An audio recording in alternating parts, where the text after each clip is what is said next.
আর কদিন পরেই শুরু হচ্ছে টি-20 বিশ্বকাপ। বেড়েছে দলের সংখ্যা। কোন ফরম্যাটে হবে টি-20 বিশ্বকাপ? টাই বা বৃষ্টি হলেই বা নিয়ম কী আছে?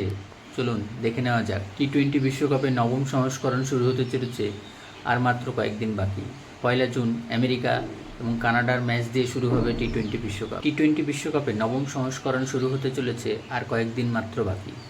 1 জুন আমেরিকা এবং কানাডার ম্যাচ দিয়ে শুরু হবে বিশ্বকাপ। এবার আমেরিকা এবং ওয়েস্ট ইন্ডিজ আয়োজন করেছে এই বিশ্বকাপ।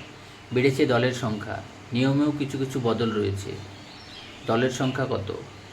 আগে দল খেলত 16টি, এবারে তা বাড়িয়ে 20 করা হয়েছে। ফলে অনেক অখ্যাত দেশও খেলার সুযোগ পেয়েছে। যেমন আফ্রিকা থেকে খেলতে পারবে উগান্ডা, তারা এই প্রথমবার বিশ্বকাপ খেলছে। একই কথা প্রযোজ্য পাপুয়া নিউ গিনির কাপের ফরম্যাট। 20টি দলকে 4টা গ্রুপে ভাগ করা হয়েছে। প্রতিটা গ্রুপে রয়েছে 5টা করে দল।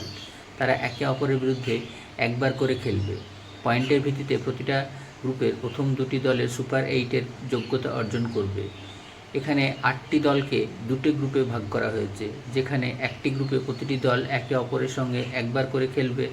সেখানে প্রথম 2টি দল সেমিফাইনালে যোগ্যতা অর্জন করবে। সেমিফাইনালে জয়ী দল ফাইনালে খেলবে। ম্যাচ টাই বা ভেস্তে গেলে কি হবে?